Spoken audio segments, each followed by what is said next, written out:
ইরানের পাশে রাশিয়া, ট্রাম্পের চাপ কি আরো বেড়ে গেল? পুতিন বলেছেন শান্তি প্রতিষ্ঠায় আমরা সবকিছু করব, কিন্তু প্রশ্ন হচ্ছে এটা কি সত্যি শান্তির পথ খুলবে নাকি নতুন কূটনৈতিক দাবা খেলার সূচনা? বিশ্ব রাজনীতিতে কি শুরু হলো নতুন মেরুকরণ? পুতিনের বক্তব্যে কি লুকিয়ে আছে বড় কোনো কৌশল? শান্তির কথা বলা হচ্ছে, কিন্তু বাস্তবে কি যুদ্ধই আরো জটিল হয়ে উঠছে? কোন পথে মধ্যপ্রাচ্যের যুদ্ধ পরিস্থিতি? প্রথম কলকাতা আজকের প্রতিবেদনে সেই প্রশ্নের উত্তরই খোঁজার চেষ্টা করবে।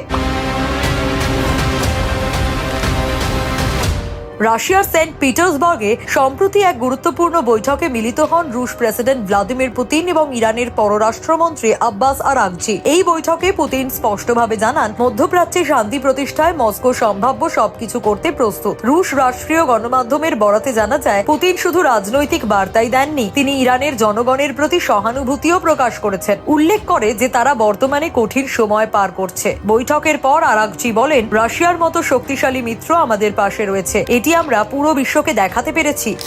তিনি রাশিয়ার দৃঢ় ও অটল সমর্থনের জন্য কৃতজ্ঞতাও প্রকাশ করেন। এই বৈঠকের একটি গুরুত্বপূর্ণ দিক হলো ইরানের সর্বোচ্চ নেতা মোস্তাফা খামেনেইয়ের একটি বিশেষ বার্তা পুতিনের কাছে পৌঁছে দেন আরাগচি। বিশ্লেষকরা বলছেন, এই বার্তাটি শুধু আনুষ্ঠানিক নয়, বরং এটি ইঙ্গিত দেয় যে তেহরান ও মস্কোর মধ্যে কৌশলগত সম্পর্ক আরো গভীর হচ্ছে। রাশিয়া ও ইরানের মধ্যে আগে থেকেই একটি কৌশলগত অংশীদারিত্ব চুক্তি রয়েছে। বিশেষ করে ইরানে মার্কিন ইসরায়েলি হামলার পর দুই দেশের মধ্যে যোগাযোগ আরো ঘনিষ্ঠ হয়েছে। এদিকে ইরান ও যুক্তরাষ্ট্রের সম্পর্ক এখনো অনিশ্চয়তায় ঘেরা। আলোচনার চেষ্টা বারবার ব্যর্থ হলেও নতুন মোড় এসেছে যখন মার্কিন প্রেসিডেন্ট ডোনাল্ড ট্রাম্প আলোচনার অনুরোধ জানিয়েছেন। ইরান জানিয়েছে তারা এই প্রস্তাব খতিয়ে দেখছে। আরাগচির ভাষায়, যুক্তরাষ্ট্র তাদের লক্ষ্য অর্জনে ব্যর্থ হওয়াতে এই আলোচনার অনুরোধ এসেছে। অন্যদিকে বর্তমান মার্কিন পররাষ্ট্রমন্ত্রী মার্কো রুবিও একটি গুরুত্বপূর্ণ মন্তব্য করেছেন। তিনি বলেন, ইরান এখন একটি চুক্তিতে পৌঁছাতে আন্তরিক, তবে শর্ত এসেছে ইরানের পারমাণবিক অস্ত্র তৈরির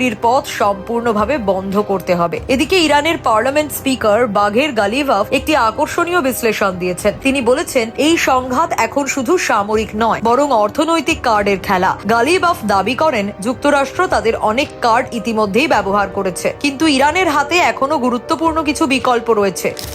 অন্যদিকে ক্রেমলিন জানিয়েছে তারা রাজনৈতিক ও কূটনৈতিকভাবে সংঘাত নিরসনে কাজ করতে প্রস্তুত। খুব শিগগিরই পুতিন ও উচ্চ পর্যায়ের কর্মকর্তারা বিশেষ বৈঠকে বসবেন। সব মিলিয়ে বর্তমান পরিস্থিতি একটি জটিল কূটনৈতিক ভারসাম্যের খেলা। এদিকে রাশিয়া নিজেকে শান্তির মধ্যস্থতাকারী হিসেবে তুলে ধরছে, অন্যদিকে যুক্তরাষ্ট্র ও ইরানের মধ্যে অবিশ্বাস এখনো কাটেনি। প্রশ্ন হলো, এই কূটনৈতিক তৎপরতা কি সত্যিই যুদ্ধ থামাতে পারবে, নাকি এটি আরো বড় ভূরাজনৈতিক সংঘর্ষের ভূমিকা তৈরি করছে? মধ্যপ্রাচ্যের ভবিষ্যৎ এখন অনেকটাই নির্ভর করছে এই কথার যুদ্ধ থেকে বাস্তব সমাধান কতটা বেরিয়ে আসে তার উপর। শান্তির প্রতিশ্রুতি দেওয়া সহজ, কিন্তু বাস্তবে তা প্রতিষ্ঠা করাই এখন বিশ্বের সবচেয়ে বড় চ্যালেঞ্জ। ব্যুরো রিপোর্ট, প্রথম কলকাতা।